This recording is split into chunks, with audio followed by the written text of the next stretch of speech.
안녕하십니까. 닥터 파이낸스 김영환 교수입니다. 지난 시간에 이어서 공매도에 대해서 공부를 같이 하도록 하겠습니다.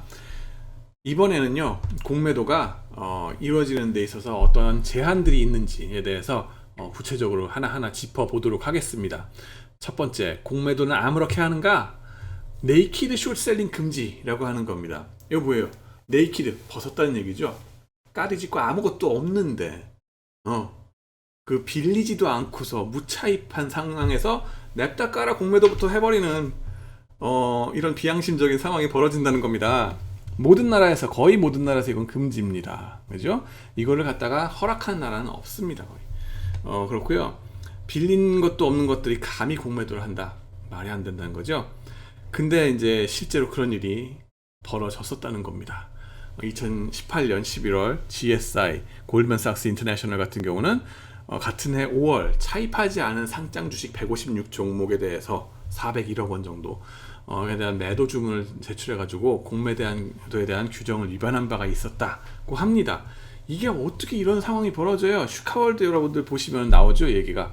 이게 매수 매도하는 그거 자체가 워낙 빨리빨리 이루어지잖아요. 삼성전자 같은 경우 특히 1000분의 1초 단위로 막 지금 매수 매도가 팍팍 나가는데, 그 중에 내가 공매도를 쳐야 되겠다라고 주문을 막 낼 때 이거를 가서 악수하고 수수료 제공하고 어쩌고 저쩌고 약속 체결해가지고 도장 꽁 찍고서 하는 그게 아니란 거예요. 그렇게 시간 걸려가면서 하는 게 아니라 야후 메신저나 뭐 이런 이 블룸버그 메신저 같은 거 트레이더들끼리 틀어놓고서 거기서 형 누구 얼만큼 나 무슨 주식 빌려줘, 나 팔게, 이런 식으로 메신저로 통화를 하면서 빌렸다는 증거가 되는 거기 때문에 깜빡 잘못하면은 이것이 먼저 팔고 형 빌려줘 해가지고 기록이 남아버리는 수가 또 있다는 겁니다. 그죠? 그러면 선후 관계가 뒤엉켜버리는 경우들도 있고, 때로는 뭐라 그래요? 이제 발음을 잘못해가지고 삼성전자 그래야 되는데 삼정 펄프, 삼전 그래야 되는데 삼정은 펄프거든요. 하여튼 간에 뭐 이름이 비슷했든가 아니면 종목 코드가 비슷했든가 이런 거 빌려받아 뭐 이러는 데서 1000분의 1초 단위로 막 얘기를 하다 보니까는 그것이 헷갈릴 수밖에. 그래서 네이키드 숏셀링들이 뜻하지 않게 일어나는 경우들도 있다 하는 겁니다. 그 다음에는 또 하나 그 실수가 벌어졌던 게, 삼성증권에서 배당금을 주당 1000원씩 주기로 했는데 어떻게 됐었어요? 종업원이 그거를 주당 1000주로 배당을 해주는 바람에 갑자기 없던 주식 1000주가 확 생겼어요. 사람들마다. 없는 주식인데 그냥 내 어카운트에 생겼다고 그냥 그때 순간적으로 팔아버린 거, 그거는 공매도 아니냐? 그게 없는 주식 갖다가, 그죠? 팔아버린 거 네이키드 숏셀링 아니냐? 이런 비판에 직면하게 되는 겁니다. 그런 실수들이 오퍼레이셔널 리스크라고 얘기를 합니다. 그죠? 오퍼레이셔널 리스크기도 하고, 물론 그때 에시칼리 윤리적으로 문제가 있었던 행동들 많았죠. 뻔히 알면서 전문가라는 분들이 견물생심이라고 하죠. 사자성어로 견물생심. 그런 유혹이 닥치지 않기를 저도 바라고 있습니다. 기도해야 됩니다. 이건 정말 그런 시험의 순간은 들지 않는 게 좋습니다. 그리고 그때 강력하게 딱 하질 말았어야 되는 거죠. 근데 그걸 못 이기고서 파신 경우들이 있다는 겁니다. 그래가지고는 이제 처벌 받는 거죠. 네. 그 다음에는 또 뭐예요? 공매도는 아무렇게 하는가? 업틱 룰이라고 해가지고요. 이게 그 틱 바이 틱 그러는데, 이게 거래 한 번 이루어질 때마다 가격이 변하는데 이거를 틱이라고 합니다. TICK 라고 하는데, 1000분의 1초 단위로 이제 거래가 이루어진다 그랬잖아요. 삼성전자 같은 거나 그런 것들이 1000분의 1초 단위로 틱틱틱틱틱틱 이러면서 이제 가는 거죠. 여러분들 종목 투자를 해보셔서 이제는 아시겠지만은 순간순간 가격이 막 변하지 않습니까? 그 변할 때마다를 우리가 틱이라고 보시면 돼요. 그래가지고 현재가가 요 보라색의 요 지점이라고 칩시다. 그러고 나서 누군가 주문을 넣어서 가격이 올라갔어요. 그러면 이걸 업틱이라고 하죠. 그죠? 그리고 누군가 또 주문을 넣어가지고 또 가격이 떨어졌어요. 이때 아마 바이가 있었겠죠. 이때는 뭐 셀도 있었겠죠. 물론 이게 또 바이가 드리븐 해가지고 가느냐, 셀이 드리븐 해가지고 가느냐 또 다른 얘기입니다. 좌우지간에 이거 올라가는 거, 지금 가격보다 올라가는 거 업틱, 요 지점에서 또 내려가는 걸 다운틱, 여기서 다시 또 올라가는 거 업틱, 이런 식으로 해야 되는데, 이 업틱 룰이라고 하는 거는요, 공매도 호가를 직전 체결가 이하로는 낼 수가 없다고 하는 겁니다. 공매도, 나 이거 이 니콜라 주식 팔겠습니다. 지금 80달러인데, 얼마에 팔겠다고 그 매도 주문을 내요. 공매도 주문을 낼 때는 80달러보다 높게, 예를 들면 뭐 80.1달러에 내가 팔겠습니다라고 내놔야 돼요. 그게 업틱 룰이란 거예요. 79.9달러로 내놓을 수가 없다는 겁니다. 다운틱이기 때문에 그거는. 지금 여기가 80달러면은 79.9달러는 호가를 못 내놔요. 80.1달러, 약간이라도 높게 내놔야 돼요. 업틱 룰. 다운틱으로는 공매도 주문을 낼 수가 없다. 공매도 금지. 이렇게 되고요. 그러고 나면은 업틱 룰이 없다면 어떤 상황이 벌어지느냐? 공매도를 할 때 현재가가 80이라고 치잖아요. 그러면 공매도를 낼 때부터 뭐 한 79달러, 뭐 60달러 이렇게 해가지고 계속 호가를 미리부터 낮게 질러버리는 수가 있겠죠. 그래가지고 이 공매도를 계속 연속적으로 이렇게 다운틱을 쭉쭉쭉 하다 보면은 그야말로 가격이 0에 가서 빛의 속도를 수렴해버리는 수가 있습니다. 사실 이렇게 가기도 전에 그냥 화끈하게 완전 다운틱으로 빵 달러 딱 해가지고 그냥 내버리는 수가 있다는 거죠. 그렇게 되면은 재난 상황이 벌어지는 거죠. 그죠? 주가 크래시가 확 벌어지는 겁니다. 시장 교란이 엄청나게 되는 거고요. 그렇기 때문에 업틱 룰로 해서 이것이 시장 가격이 급속도로 폭락하지 않도록 보호해주는 시장 보호장치다 라고 보시면 됩니다. 이게 업틱 룰이 유명무실하다 하는 불평도 뭐 사람들이 하긴 합니다만은 그렇지가 않습니다. 이게 효과가 있는 거고 이걸 다 나라마다 업틱 룰은 적용시키고 있습니다. 그 다음에는 또 이론적으로 주가라고 하는 거는 무한대로 올라갈 수도 있잖아요. 그죠? 이번에 게임스탑 사태로 인해서 여러분들이 철저히 보셨을 겁니다. 이게 10달러 하던 주식이 400달러로 올라가요. 예, 40배. 팍. 이론적으로는 이게 4000배 무한대까지도 갈 수 있어요. 이 회사가 정말 뭐 엄청나게 그동안에 몰랐던 노다지가 나왔다. 이러면은, 그죠? 그러면은 무한대로 튈 수 있어요. 그러면은 무한대로 간 시점에 이미 10달러에서 공매도 친 사람은 무한대에서 사야 돼요. 그러면은 자기의 손실은 무한대죠. 무한대 빼기 10달러 하면은 무한대지. 그죠? 그런 식의 위험한 장난이 될 수 있다 하는 겁니다. 그래서 주가 상승이 무한대로 가기 때문에 얘는 무한대의 손실을 질 수 있는 아주 위험한 투자 행태다 하는 겁니다. 공매도자는 무한 손실까지 볼 수 있다. 대조로 말씀드리는 건 뭐냐면요. 롱 포지션으로 가잖아요. 주식을 사지 않습니까? 주식을 매수하는 롱 포지션 올리인 경우는 내가 아무리 손해를 봐봤자 100% 잃어버리고 끝나요. 내가 투자한 돈의 100%. 물론 레버리지 한 사람들은 예외로 합니다. 그렇지만은 흔히 우리가 롱 포지션으로 가는 매수를 하신 분들은요. 잃어버려봤자 휴지 조각 되는 것밖에 없어요. 100% 잃어버리는 거. 그거 대비 공매도 치신 분들은 100% 정도가 아니라 무한대 손실을 볼 수 있다고요. 무한대 손실.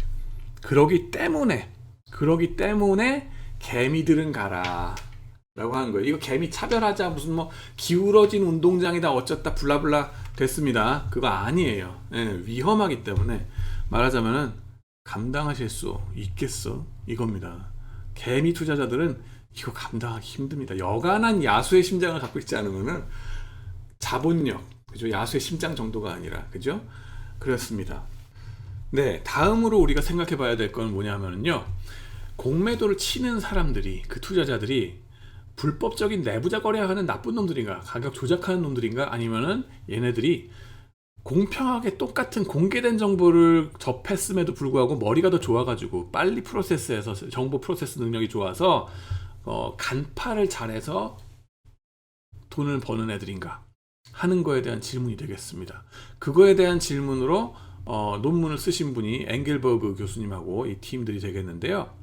보시면은 네 가지 다른 시츄에이션을 놓고 포트폴리오 구축을 해봅니다. A는 딴 거 따질 것 없이 무작정 그 수천 종목의 주식에 대해서 공매도량이 많은 주식들을 팔아요. 오늘 공매도량이 많았다, 같이 팔아. 그리고 공매도량이 상대적으로 적었다, 그걸 사요. 왜? 그냥 공매도자들을 따라해보는 거죠. 그죠? 그러면은 불법 내부자 거래를 하는 것들이, 이 내부자들 거래를 하는 것이 그 공매도자들의 돈 버는 수단이다 그러면은 여기서 가장 많이 돈을 벌어야 되겠죠. 그죠? 자, 그렇게 해서 따라 보니까 한 40% 정도 1년 반 기간 동안에 이상 수익률이 쌓이더라 하는 거예요. 근데 얘네들이 불법 공매도자가, 그러니까 불법적인 그 내부자 거래를 안 한다는 얘기는 아니에요. 그죠? 그것까지는 아니지만은 일단 수익이 40% 정도 나오는데 다른 것들하고 비교하면 그렇게 높은 것까지는 아니다 하는 걸 조금 나중에 보시면 알게 될 겁니다. B는 뭐냐 하면요. B는 뭐냐 하면은 공매도량들에 대해서는 신경을 전혀 안 쓰고 그 수천 종목의 회사들에 대해서 뉴스 커버리지를 보는 거예요. 그래가지고 뉴스가 나왔을 때 랭귀지 톤 분석을 하는 거죠. 굿뉴스인지 배뉴스인지 알 수 있을 거 아닙니까? 그죠? 그런 걸 보고서 굿뉴스가 나왔을 때는 사고, 배뉴스가 나왔을 때는 팔고 하는 거예요. 그 텍스트 마이닝을 해가지고 굿뉴스, 배뉴스 클래시파이 하는 거 우리 배웠죠. 그죠? 그거 갖고서 단순 무식하게 그것만 했을 때 어떤 수익률이, 이상 수익률이 나오느냐? 한 1년 반 동안에, 그죠? 한 20% 정도 나왔다고 보시면 됩니다. 요거보단 좀 못한 거 아시죠? 보시죠. 그 다음에는 세 번째는 뭐냐 하면은요. 그러면은 공매도량하고 그 다음에는 뉴스하고를 좀 섞어보자는 거예요. 어떻게? 굿뉴스, 배뉴스는 아직 따지지 마. 따지지 말고 그냥 뉴스가 짠 하고 나왔어요. 그러면은 그 다음 날, 그죠? 공매도가 많은 주식인지 적은 주식인지를 보는 거예요. 조건부로 해가지고.